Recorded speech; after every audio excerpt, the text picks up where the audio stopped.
आप सभी को जय हिंद, नमस्कार, राम राम। मेरा नाम है सौरभ सिंह चौहान और मैं अपने इस यूट्यूब चैनल एकेडमिक्स में आपका स्वागत करता हूँ। हम पढ़ रहे हैं यहाँ पर क्लास 10th की मैथमेटिक्स और उसमें जो टॉपिक हम कर रहे हैं उसका नाम है वास्तविक संख्याएं यानी कि रियल नंबर्स। इस टॉपिक में, इस चैप्टर में 2 या 3 क्लासेस शायद हम कर चुके हैं, 2 हों या 3 क्लासेस शायद कर चुके हैं। और उसके बाद आज की क्लास में जो क्वेश्चन हमें करने हैं, चलिए सीधे उस पर हम लोग चलते हैं बिना टाइम खराब किए।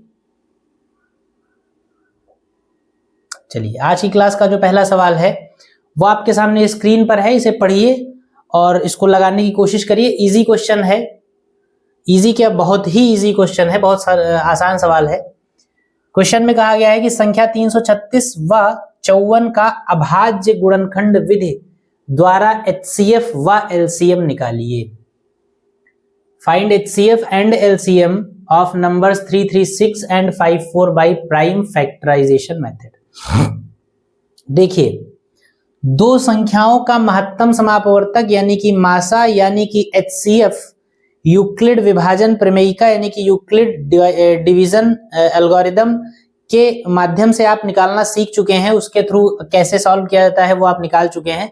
HCF सिर्फ निकालना, LCM के लिए कोई मेथड उसमें नहीं बताया गया था। अब ये जो सवाल है आपका, इसमें क्या कहा गया है, दो नंबर्स आपको दे दिए गए हैं और इन दोनों नंबर्स का अभाज्य का मतलब है ऐसे फैक्टर्स, अभाज्य गुणनखंड। इन दो नंबर्स के इन दो नंबर्स का फैक्टराइजेशन करिए, इन दोनों संख्याओं के अलग अलग गुणनखंड करिए और वो गुणनखंड कैसे होने चाहिए, वो फैक्टर्स कैसे होने चाहिए, अभाज्य होने चाहिए, प्राइम होने चाहिए। यानी फैक्टर किसी भी संख्या के फैक्टर्स में अगर मान लिया कहीं 4 आ जाता है तो वो 4 उन फैक्टर्स में शामिल नहीं किया जाएगा, क्योंकि 4 अभी और टूट सकता है। वो फैक्टर्स लिए जाएंगे जो अंतिम मतलब जो अंतिम हो, उसके बाद उनको तोड़ा ना जा सकता हो, उनको अभाज्य गुणनखंड कहते हैं। जैसे मान लीजिए किसी संख्या के गुणनखंडों में 4 आ जाए तो 4 इसलिए नहीं यूज कर सकते हैं आप क्योंकि 4 अभी और टूट जाएगा, 2 गुणे 2, तो 4 नहीं, 4 की बजाय आप 2 into 2 यूज करेंगे। ये होता है अभाज्य गुणनखंडन का मतलब। प्राइम फैक्टराइजेशन यानी अभाज्य गुणनखंड का मतलब यह है कि जब फैक्टर्स आप करेंगे तो वो फैक्टर्स लास्ट हों, उन फैक्टर्स के भी फैक्टर्स पॉसिबल नहीं होने चाहिए। ठीक है, तो वही कहा गया है कि इन दोनों संख्याओं का अभाज्य गुणनखंडन विधि द्वारा HCF निकालिए और LCM निकालिए। दोनों बातें आपको निकालनी है फैक्टराइजेशन मेथड से। कुछ होता नहीं है, कोई बहुत तगड़ा नियम कानून नहीं है इस सवाल को लगाने का। इसमें करना सिर्फ इतना होता है कि जो भी संख्याएं आपको दे रखी हैं उनके आप गुणनखंड कर लीजिए, सिंपली, बस।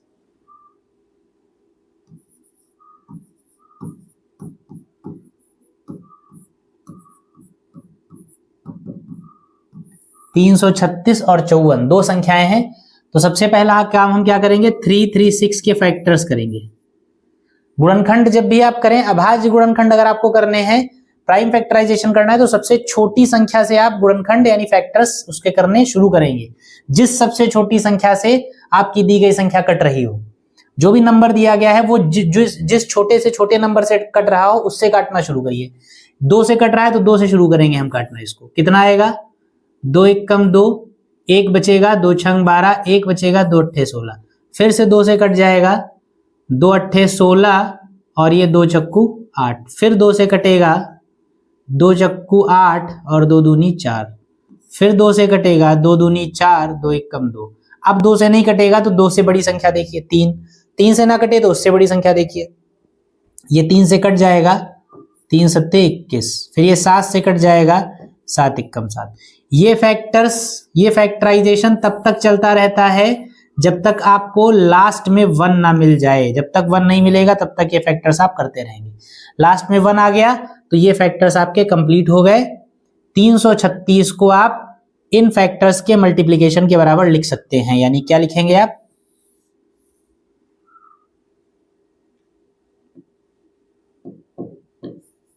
इसलिए 336 इज इक्वल टू 1 2 3 4, 4 बार 2 है, 2 into 2 into 2 into 2, और 1 बार 3 है, 1 बार 7। ठीक, 336 के ये फैक्टर्स हो गए, इसको अलग कर लीजिए। उसके बाद 54 के फैक्टर्स कर लीजिए। फिर 2 से काटिए तो कितना हो जाएगा, 2 दूनी 4, 2 सत्ते 14। 3 से कटेगा, 3 9 27, 3 से कटेगा, 3 3 9, 3 से कटेगा, 3 1 3, 1 मिल गया, फैक्टर्स आपके पूरे हो गए। यानी 54 को किसके बराबर लिख सकते हैं आप? 2 इंटू 3 इंटू 3 इंटू 3, 3 बार 3 और 2, ये हो गया, ये 54 हो गया। अब 336 और 54 का आपको मासा निकालना है और लासा निकालना, मतलब HCF निकालना है और LCM निकालना है। कैसे निकालेंगे देखिए,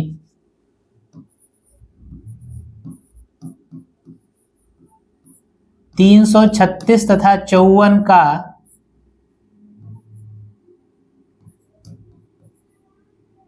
LCM क्या हो जाएगा?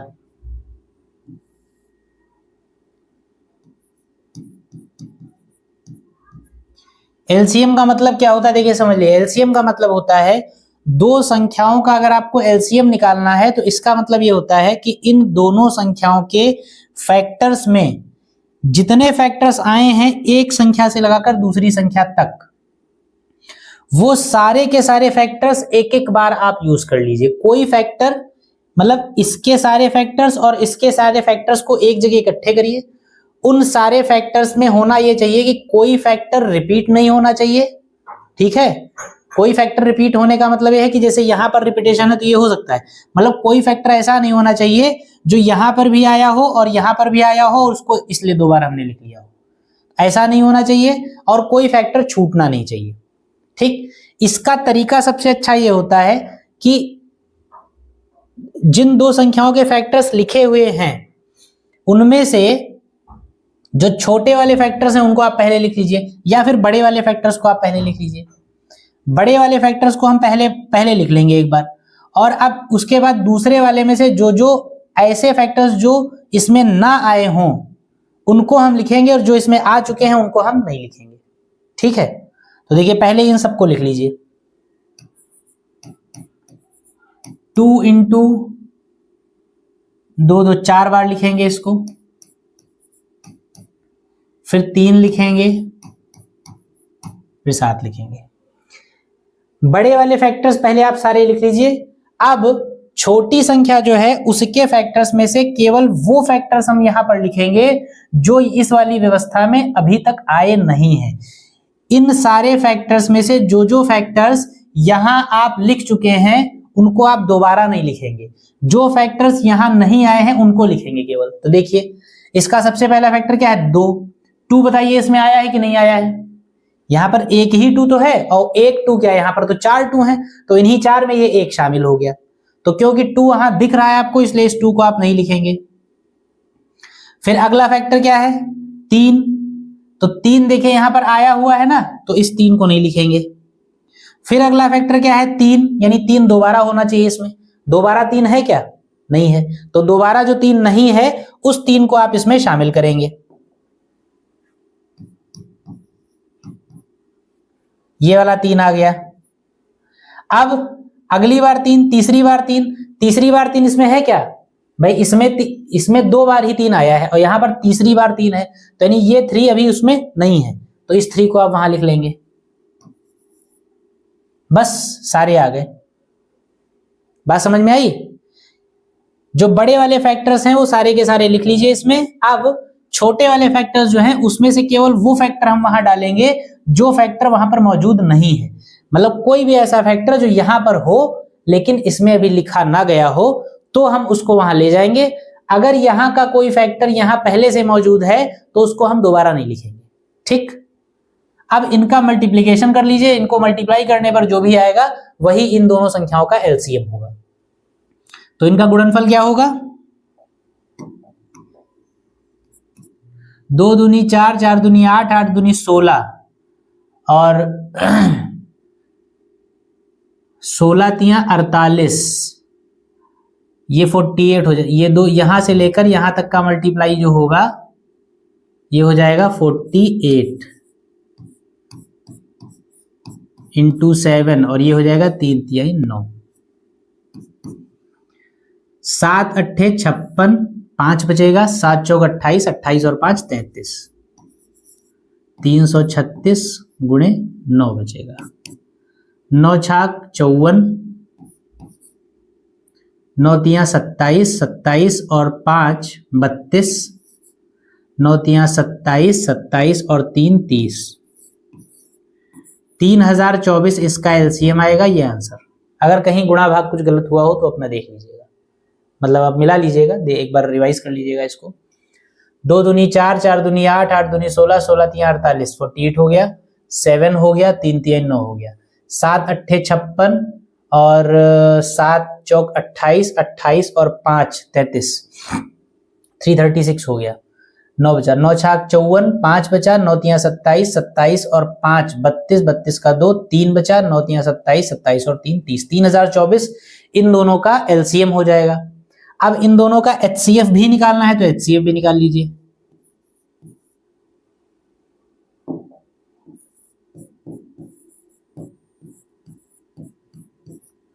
तीन 336 तथा 54 का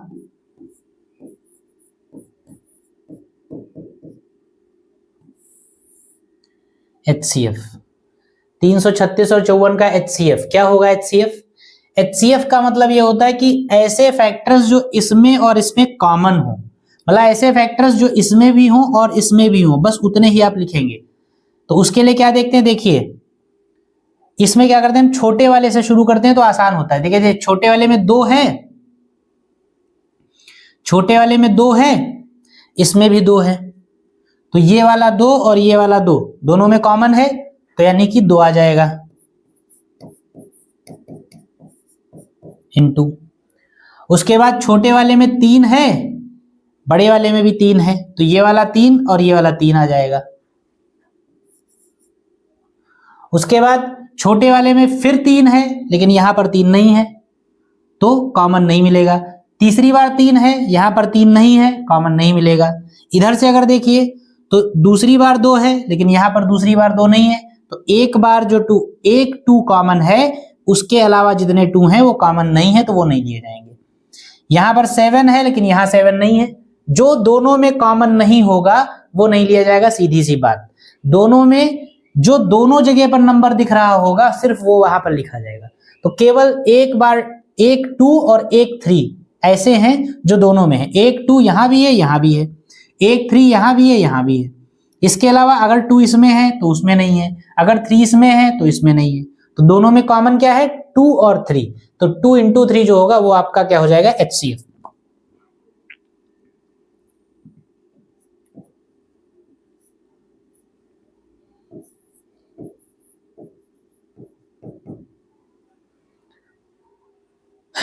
एचसीएफ कितना हो गया? 6। नोट करिए इसको।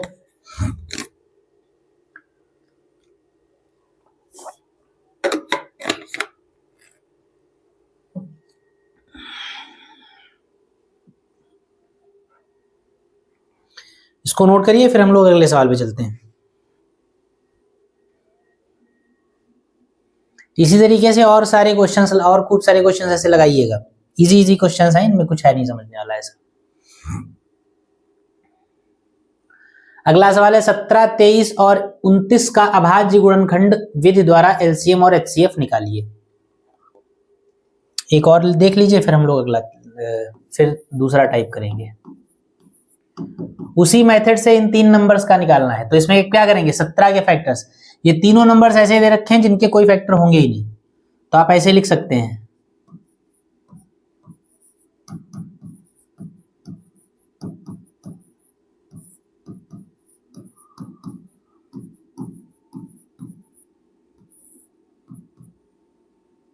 क्या हो जाएंगे? 17 के अभाज्य गुणनखंड क्या हो जाएंगे? 1 गुणे 17। 17 के और फैक्टर 17 के होंगे ही नहीं, 1 इंटू 17 लिख सकते हैं बस। इसी तरीके से 23 के अभाज्य गुणनखंड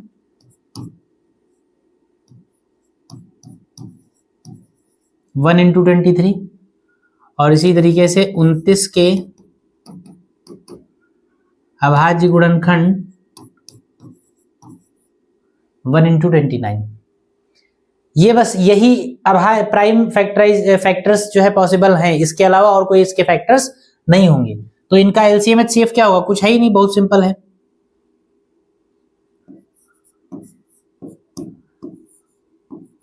17, 23 और 29 के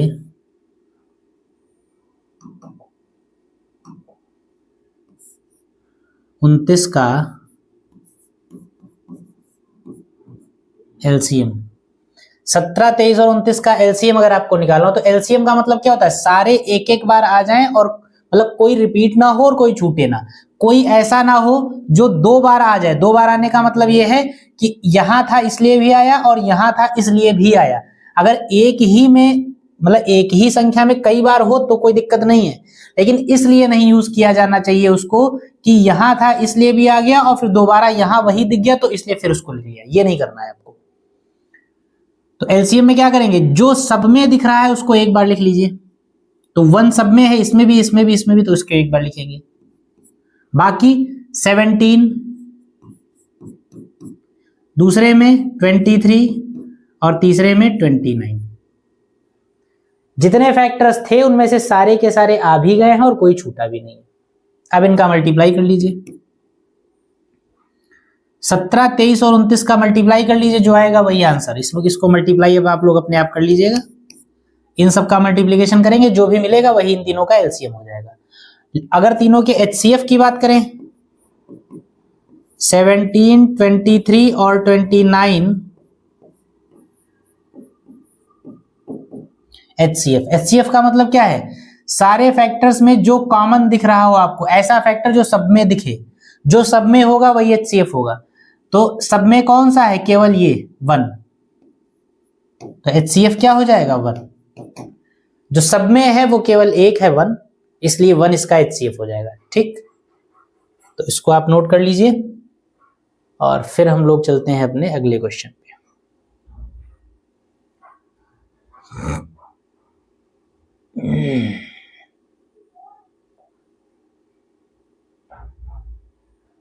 चलिए, ये बढ़िया सवाल है आपका। ये फिर से एक मॉडर्न अलजेब्रा का क्वेश्चन है जो एक्चुअली मॉडर्न अलजेब्रा का है।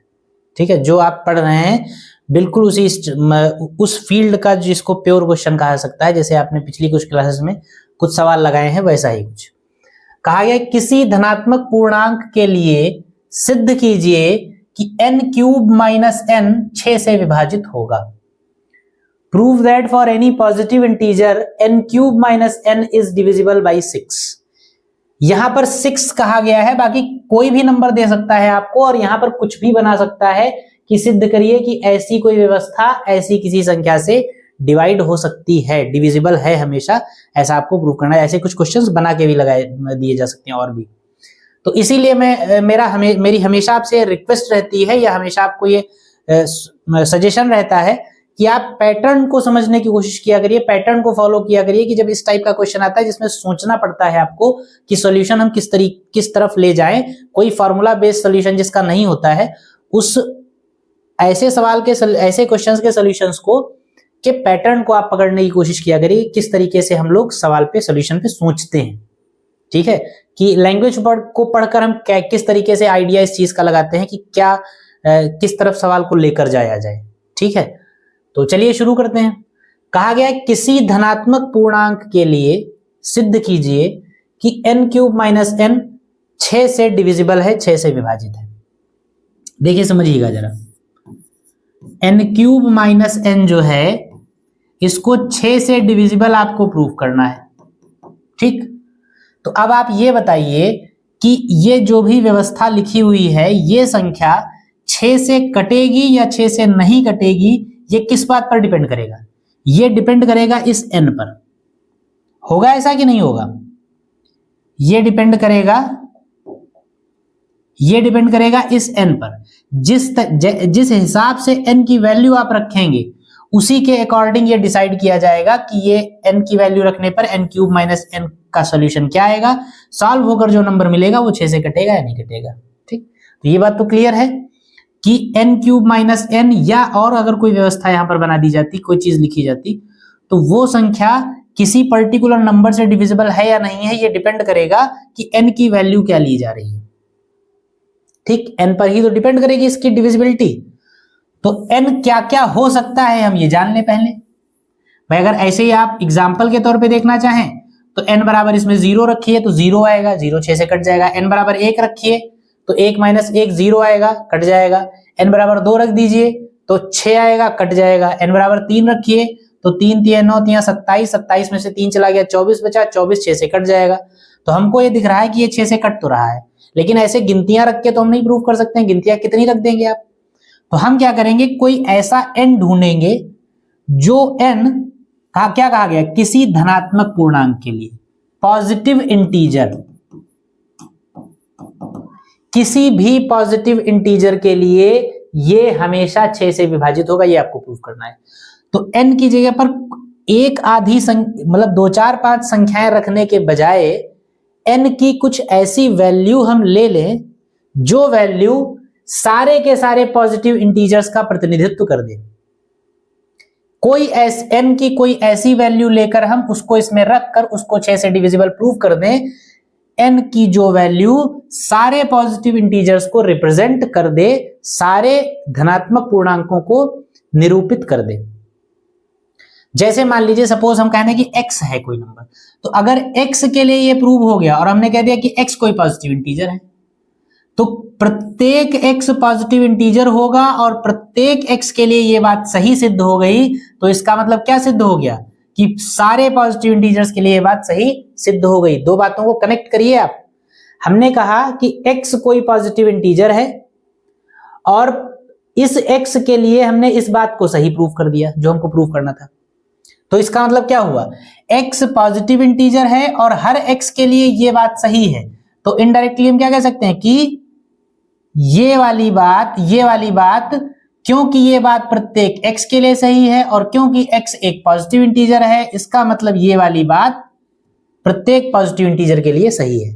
तो हम n की कुछ ऐसी वैल्यू ले लें जो वैल्यू सारे पॉजिटिव इंटीजर्स का प्रतिनिधित्व करती हो, सारे पॉजिटिव इंटीजर्स को रिप्रेजेंट कर दे और उस वैल्यू के लिए हम दिया गया स्टेटमेंट प्रूव भी कर दें, तो हमारी कहानी पूरी हो जाएगी। ठीक, तो क्या n का मान ले सकते हैं, इस बात को आपको समझना है। देखिए, अगर n कोई धनात्मक पूर्णांक है, धनात्मक पूर्णांक का मतलब पॉजिटिव इंटीजर है, तो हम n को क्या मान सकते हैं। देखिए जरा, पॉजिटिव इंटीजर क्लास 9th में आपने जो पहला चैप्टर पढ़ा होगा नंबर सिस्टम, जिसमें आपने सारे नंबर्स की जानकारी ली होगी, सारे नंबर्स के विषय में पढ़ा होगा, उसमें आपको इंटीजर नंबर्स पढ़ाए गए होंगे। इंटीजर नंबर्स में आपको पॉजिटिव इंटीजर्स पढ़ाए गए होंगे और पॉजिटिव इंटीजर्स जो होते हैं वो आप जानते होंगे क्या होते हैं, 1 2 3 4 5 6, यानी जो नेचुरल नंबर्स का सेट होता है वही पॉजिटिव इंटीजर्स होते हैं आपके। ठीक, इन पॉजिटिव इंटीजर कुछ ऐसा ढूंढिए जो इन सारे के सारे पॉजिटिव इंटीजर्स को अकेला रिप्रेजेंट कर दे या एक से दो लोग मिलकर रिप्रेजेंट कर दें। अगर आप ऐसा कह दें कि सारे के सारे पॉजिटिव इंटीजर्स जो होते हैं वो 2m या फिर 2m+1 के फॉर्म के होते हैं, कि 2m क्या है, 2m एक इवन नंबर है और 2m+1 क्या है, ये एक ऑड नंबर है। ठीक, और ये जो इंटीजर नंबर्स का सेट लिखा हुआ है इसमें इवन और ऑड के अलावा कुछ है। 2m दुनिया की सारी सम संख्याओं का प्रतिनिधित्व करता है। 2m जो है वो दुनिया की सारी सम संख्याओं को प्रदर्शित करता है और 2m+1 सारी विषम संख्याओं को प्रदर्शित करता है कि नहीं करता है। अगर कोई संख्या सम है तो आप उसको आइडियली 2m ही मानते हैं, 2m या 2n, और अगर कोई संख्या विषम है तो आप उसको आइडियली 2m+1 मानते हैं। और अगर सारी सम संख्याओं और सारी विषम संख्याओं को मिला दीजिए तो यही सेट आपका बनेगा। देखिए क्या है, विषम सम विषम सम विषम सम विषम सम विषम सम, ये ऑड इवन ऑड की कहानी चलती रहेगी इनफाइनाइट तक। तो क्योंकि n कोई भी पॉजिटिव इंटीजर है तो पॉजिटिव इंटीजर का मतलब यह है कि हम n को क्या मान सकते हैं, n को हम 2m या 2m+1 मान सकते हैं।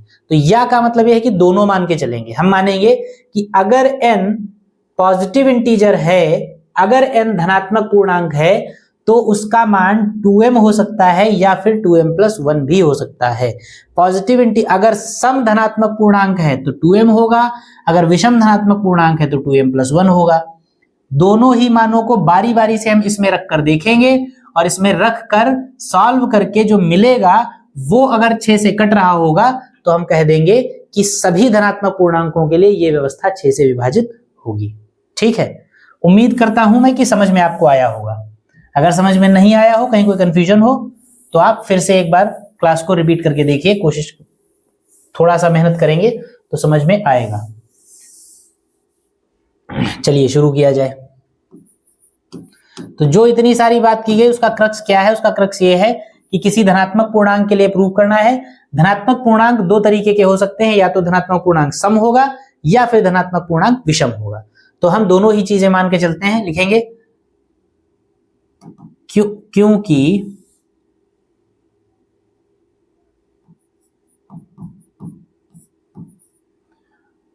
माना n एक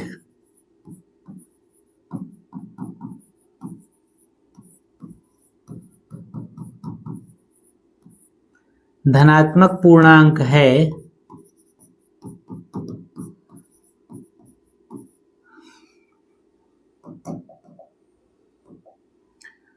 अतः ये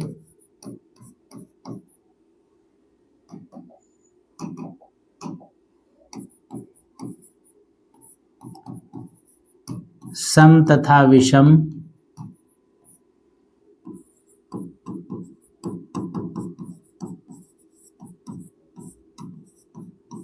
दोनों प्रकार का हो सकता है। अर्थात n बराबर 2m या 2m+1।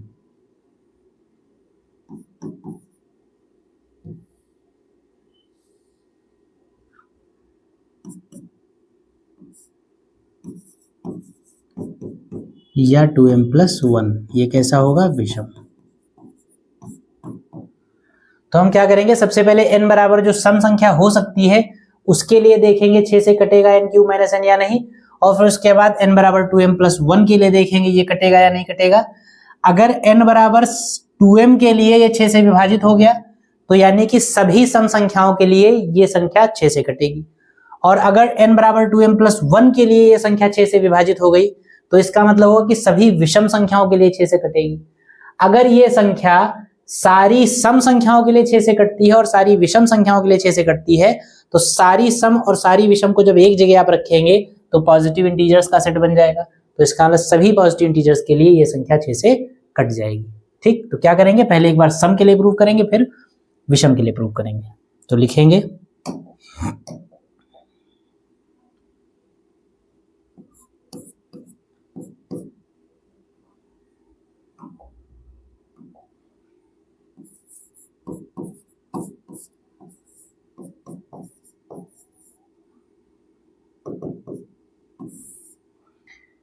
यदि n बराबर 2m,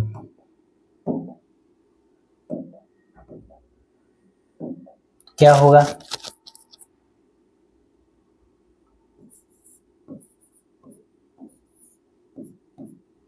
n³ - n की वैल्यू क्या होगी? n की जगह क्या रखेंगे? तो लिखेंगे n बराबर 2m n³ - n में रखने पर कितना हो जाएगा? n³ - n बराबर n की जगह पर 2m³ माइनस ये n की जगह पर 2m। इसको सॉल्व करेंगे थोड़ा सा, क्योंकि जब तक सॉल्व नहीं करेंगे तब तक समझ में नहीं आएगा कि 6 से कटेगा नहीं कटेगा। 2m कॉमन मिल जाएगा, कितना बचेगा? 2m का स्क्वायर बचेगा माइनस का 1 बचेगा। 1 को अगर 1 का स्क्वायर कह दीजिए तो ये a² - b² हो जाएगा। इसको आप लिख सकते हैं a माइनस बी और a प्लस बी। अगर इन संख्याओं को थोड़ा सा क्रम में लिखिए तो ये आपकी लिखी है 2m माइनस 1, फिर उसके बाद उसकी अगली संख्या है 2m और फिर उसके बाद उसकी अगली है 2m प्लस 1। अब ये पूरी संख्या 6 से कटेगी या नहीं कटेगी ये आपको बताना है। ठीक, देखिए कैसे समझेंगे इसको, थोड़ा सा एग्जांपल समझेंगे। पहले तो इन संख्याओं की एक विशेषता समझिए। अगर इसको ध्यान दीजिए आप, ये 2m लिखा हुआ है, 2m के पहले वाली संख्या जो है वो क्या है 2m माइनस 1, यानी 2m के पहले वाली संख्या जो है वो 2m से एक कम है, और 2m के बाद वाली संख्या क्या है 2m से एक ज्यादा है। तो इसका मतलब ये कह सकते हैं कि ये तीनों, ये सबसे छोटी संख्या ये है, उससे एक ज्यादा ये है और उससे एक ज्यादा ये है, यानी कि ये तीनों संख्याएं एक क्रम की संख्याएं हैं। अगर ये 2m माइनस 1 है तो जैसे ही हमने इसमें एक जोड़ा 2m आ गया, और जैसे ही इसमें एक फिर से जोड़ा 2m प्लस 1 आ गया, यानी कि ये तीनों क्रमागत संख्याएं हैं। ठीक है, ये एक ऑर्डर में आने वाली एक लाइन से आने वाली तीन संख्याएं हैं, क्रमागत संख्याएं हैं। और तीन क्रमागत संख्याएं अगर हैं तो तीन क्रमागत संख्याओं की एक विशेषता होती है जो कि आपको एग्जाम्पल से समझ में आएगी। कोई भी तीन क्रमागत संख्याएं आप ले लीजिए, कोई भी तीन क्रमागत संख्याएं ले लीजिए दुनिया की उठा के, उनकी एक विशेषता होती है कि वो हमेशा 6 से कटेंगी। कोई भी तीन क्रमागत संख्याएं, मतलब ये आप बिल्कुल क्लियरली समझ लीजिए इसको आप, और कभी कभी ये कॉम्पिटिशन्स में भी यूज हो सकती हैं चीजें। कोई भी तीन क्रमागत संख्याएं ले लीजिए, वो हमेशा उनका मल्टीप्लीकेशन हमेशा 6 से डिविजिबल होगा। ये हो ही नहीं सकता है कि 6 से डिविजिबल ना हो। बस ध्यान रहे कि वो क्रम से होनी चाहिए तीनों संख्याएं। एग्जाम्पल के तौर पे आप देख सकते हैं, 3-4 एग्जाम्पल्स मैं आपके सामने लिख के देता हूं। जैसे 1, 2, 3 क्रमागत हैं, इनका मल्टीप्लाई 6 से काटिए, कटेगा कि नहीं कटेगा? 6 से अगर इसको काटेंगे तो 6, ये क्या है 3 दूनी 6, 3 दूनी 6, 6 कम 6, 6 ही तो लिखा हुआ है, और 6 6 से कट जाएगा। और लिखिए,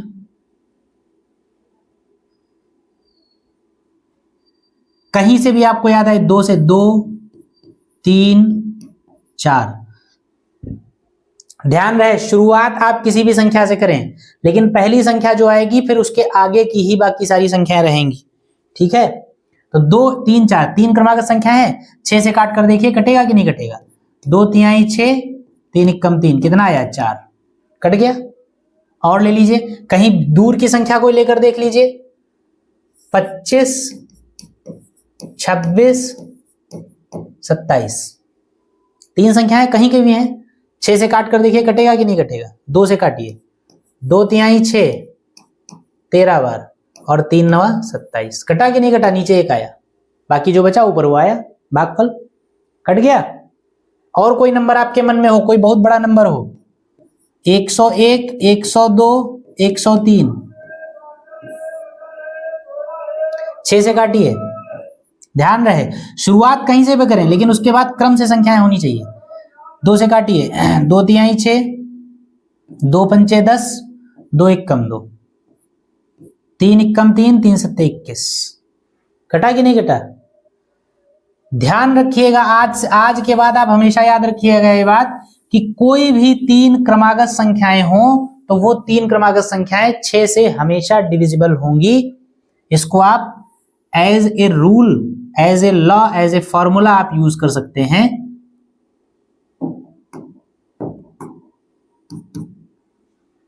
तो क्योंकि 2m माइनस 1, 2m और 2m प्लस 1 ये तीन क्रमागत संख्याएं हैं, तो ये हमेशा क्या होंगी? 6 से डिविजिबल होंगी, 6 से विभाज्य। ये जो व्यवस्था आई उसको आपने अलग नंबर्स एग्जांपल रख के देख लिए, प्रूफ रख के देख करके देख लिया कि ये हमेशा इन तीन का मल्टीप्लिकेशन हमेशा 6 से कटेगा। तो इसका मतलब n is equal to 2m पर n क्यूब माइनस n की जो भी वैल्यू हमको मिली वो वैल्यू हमेशा 6 से विभाज्य होगी। ठीक, एक बात प्रूव हो गई। अब यही बात आप n बराबर 2m प्लस 1 के लिए प्रूव कर दीजिए, यानी कि सारी सम संख्याओं के लिए। इसको ऐसे भी लिख सकते हैं, n बराबर 2m के लिए n क्यूब माइनस n 6 से विभाज्य है। इसका मतलब आप लिख सकते हैं अतः नहीं, अर्थात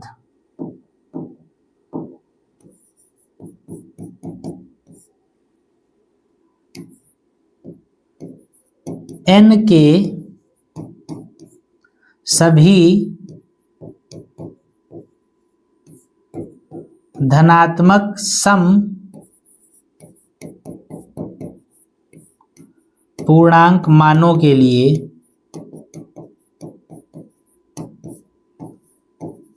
n³ माइनस n 6 से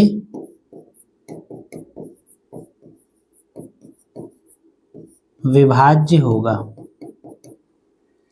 n बराबर 2m के लिए n³ माइनस n 6 से विभाज्य है, तो इसका मतलब क्या है, 2m क्या है, सम संख्या है, तो n के सभी धनात्मक सम पूर्णांक मानों के लिए n³ माइनस n जो होगा वो 6 से विभाज्य होगा। आधी बात आपकी प्रूव हो गई। बाकी की आधी के लिए क्या करेंगे आप, n बराबर विषम संख्या रख के देखिए, n बराबर 2m प्लस 1 लीजिए। अब क्या करेंगे, दूसरी स्थिति क्या है,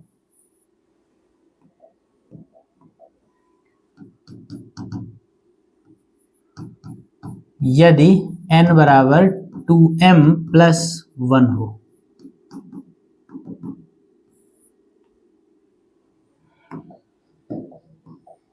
क्या करेंगे, तो n³ माइनस n का मान क्या आएगा, n की जगह रख दीजिए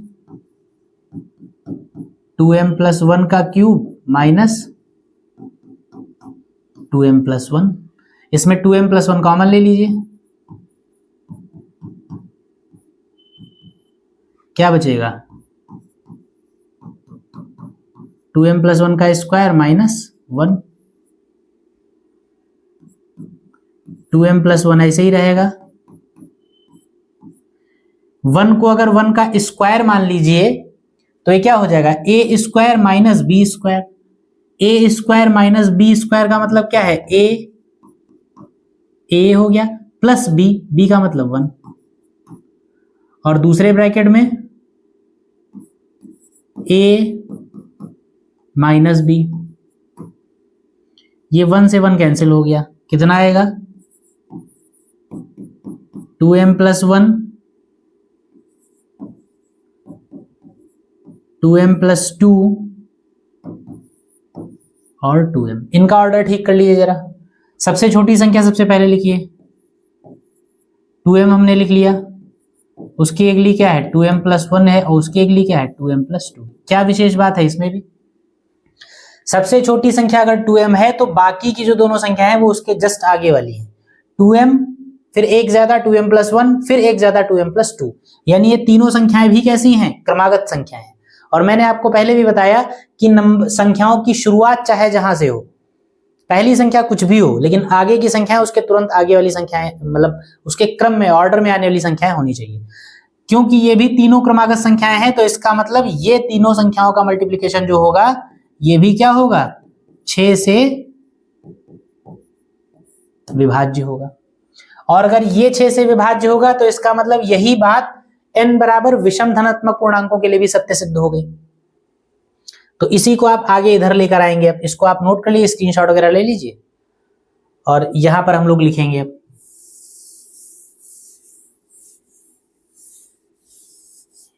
क्या लिखेंगे उसी को, इसका मतलब अर्थात, या थोड़ा यहां लिख दीजिए ताकि कनेक्ट हो जाए, अर्थात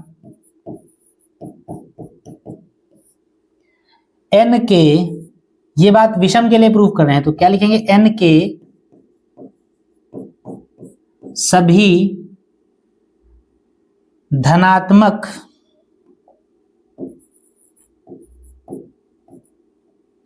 चलिए इसको उधर ही लीजिए, n के सभी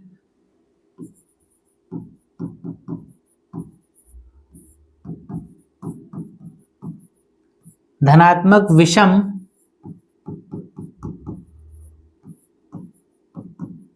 पूर्णांक मानों के लिए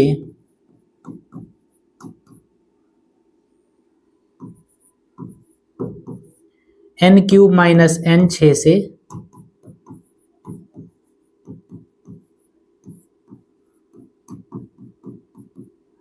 विभाज्य होगा। अतः अब दोनों बातों को अगर मिलाइए आपस में, निष्कर्ष, अगर निष्कर्ष एक, ऐसा भी कर सकते हैं आप, हेडिंग बना दीजिए, यहां पर आप बनाइए निष्कर्ष एक, अरे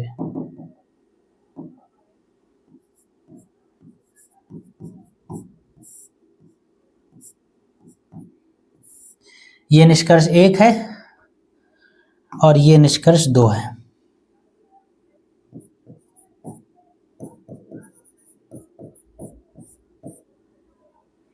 ठीक, निष्कर्ष 2। तो अगर आप ऐसा कर लें, निष्कर्ष 1 और निष्कर्ष 2 को अगर एक साथ लिखें, अतः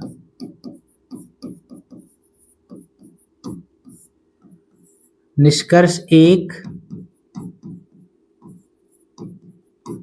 व निष्कर्ष 2 से स्पष्ट है कि, क्या स्पष्ट है? निष्कर्ष 1 कहता है कि n के सभी धनात्मक सम पूर्णांकों के लिए ये n³ - n 6 से विभाज्य है। और निष्कर्ष 2 कहता है कि n के सभी धनात्मक विषम पूर्णांकों के लिए। तो निष्कर्ष 1 और निष्कर्ष 2 एक साथ क्या कहते हैं कि धनात्मक सम पूर्णांक और धनात्मक विषम पूर्णांक दोनों के लिए n³ - n 6 से विभाजित है। और सम और विषम अगर दोनों आ गए तो फिर केवल धनात्मक पूर्णांक आप कह दीजिए, क्योंकि उसमें सम भी आ जाएंगे विषम भी आ जाएंगे। तो निष्कर्ष 1 और निष्कर्ष 2 क्या कहता है कि सभी, क्योंकि सम के लिए प्रूव हो गया, विषम के लिए प्रूव हो गया, तो इसका मतलब सभी धनात्मक पूर्णांकों के लिए प्रूव हो गया, क्योंकि धनात्मक पूर्णांकों में सम और विषम के अलावा और कुछ नहीं होगा। तो अतः निष्कर्ष 1 और निष्कर्ष 2 से स्पष्ट है कि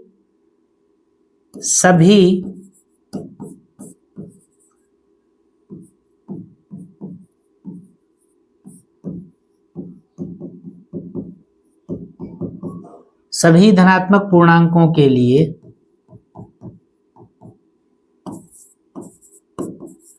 n³ - n 6 से विभाज्य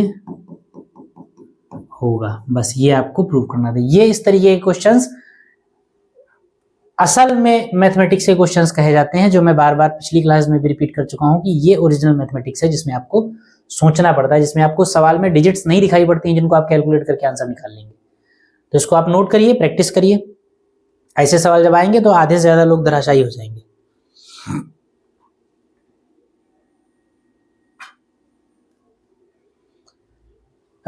चलिए नोट करिए, फिर हम लोग एक आध क्वेश्चंस और देख लेते हैं।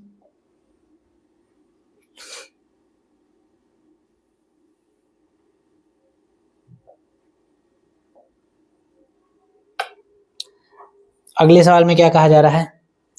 अगले क्वेश्चन में कहा जा रहा है कि दो संख्याओं का HCF 145 और LCM 2175 है। यदि एक संख्या 725 है तो दूसरी संख्या ज्ञात कीजिए। ऐसे क्वेश्चंस को लगाने के लिए एक फॉर्मूला पहले आप लिख लीजिए। दो संख्याओं के LCM और HCF से रिलेटेड एक फॉर्मूला होता है, ध्यान दीजिए।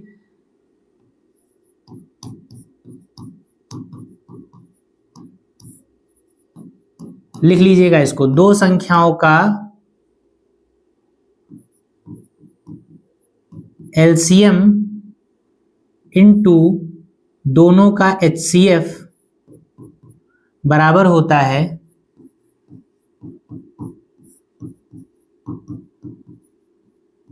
पहली संख्या मल्टीप्लाइड बाय दूसरी संख्या।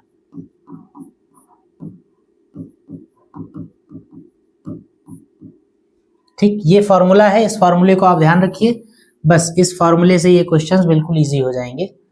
कभी भी दो संख्याओं के LCM और HCF और उन संख्याओं में रिलेशन पे अगर बेस्ड क्वेश्चन आता है तो उसमें होता क्या है कि पहली संख्या और दूसरी संख्या का जो मल्टीप्लिकेशन होता है वो उन दोनों नंबर्स के LCM और HCF के मल्टीप्लिकेशन के बराबर होता है।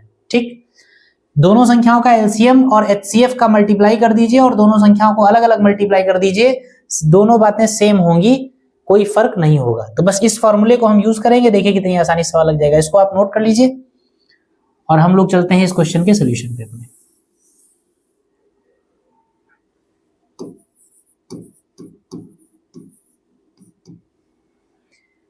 सबसे पहले माना दूसरी संख्या, मानिए नहीं कुछ नहीं, सबसे पहले लिख लीजिए जो दिया गया है। HCF कितना है 145, LCM कितना है 2175। और संख्या कितनी है, एक संख्या कितनी है, 725। निकालना क्या है, शेष संख्या यानी कि दूसरी संख्या निकालनी है। ठीक, तो हम जानते हैं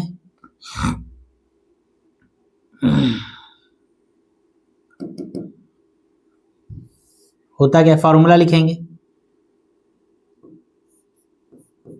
ऐसे लिख लीजिए, पहली संख्या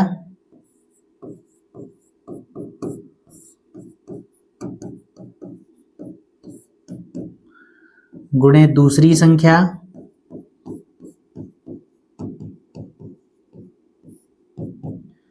बराबर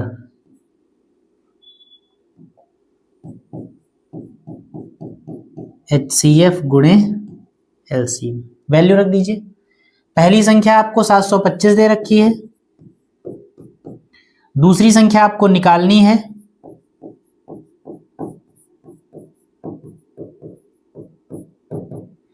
HCF आपको 145 दे रखा है और LCM आपको 2175 दे रखा है। वह 725 को उधर नीचे भेज दीजिए, दूसरी संख्या आपकी निकल आएगी। तो क्या हो जाएगा,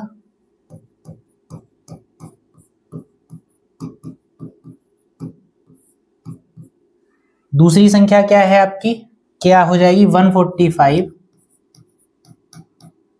इंटू 2175 अपॉन 725। कैंसिल आउट करिए इन लोगों को, 5 से काटिए सबसे पहले, कितना हो जाएगा, 5 दूनी 10, 5 नवा 45, 5 एकम 5, 2 बचा, 5 चक्कू 20, 2 बचा, 5 बचे 25।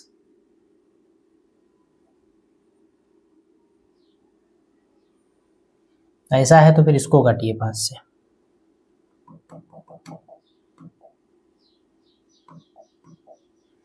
इसको काटिए, इसको काटेंगे हम,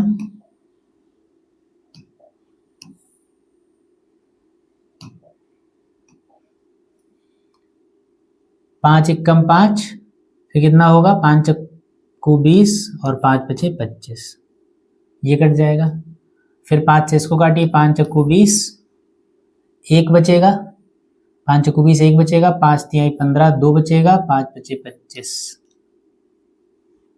अब ये 145 से 145 कट गया पूरा पूरा, क्या बचा, 435। दूसरी संख्या क्या आ गई, 435। तो इस तरीके से फॉर्मूला बेस्ड क्वेश्चंस हैं, आते हैं ऐसे क्वेश्चंस भी, इंपॉर्टेंट है, कठिन नहीं है लेकिन इंपॉर्टेंट है।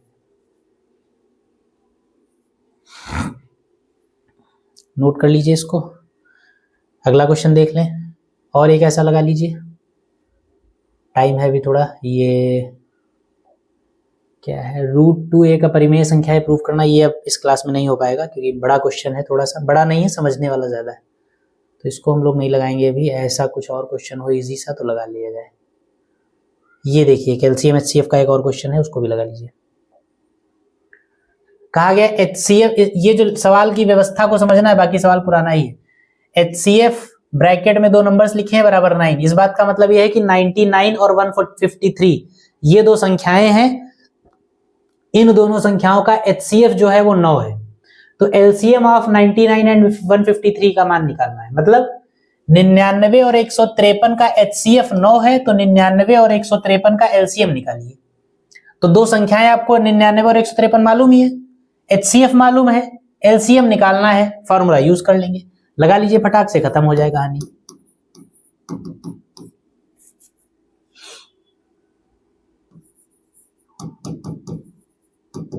गिवन क्या दे रखा है, HCF of 99 and 153 is equal to 9 और LCM of 99 and 153 is equal to निकालना है। इस बात का मतलब क्या है, सॉल्यूशन जब करेंगे तो अर्थात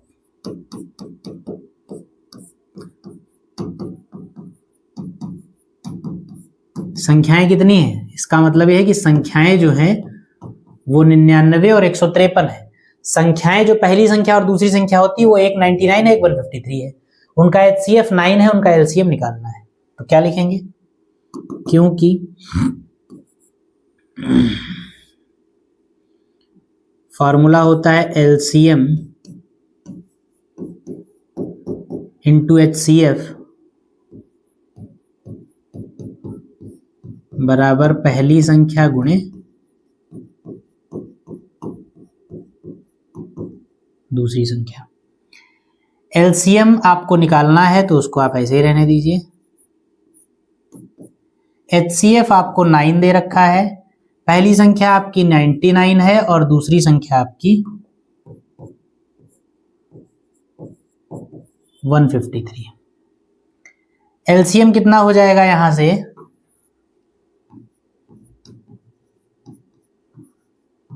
99 इंटू 153 अपॉन 9। 9 से आप कैंसिल आउट कर दीजिए, ये हो जाएगा 9 1 जा 1, 9 1 जा 1। 11 से मल्टीप्लाई कर दीजिए तो कितना हो जाएगा, 11 तिहाई 33, 11 तिहाई 33,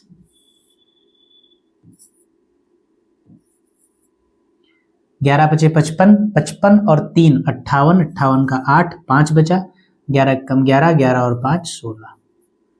ये हो जाएगा इन दोनों का LCM। जोड़ घटाना गुणा भाग जो भी कहीं पे है वो आप अपना चेक कर लीजिएगा, कोई मिस्टेक हो तो सही कर लीजिएगा। बाकी फॉर्मूला कॉन्सेप्ट इन सब चीज़ों में कोई दिक्कत नहीं, कोई परेशानी वाली बात नहीं। तो इसको आप नोट करिए और इसको नोट करिए। फिर कुछ क्वेश्चंस और हैं जो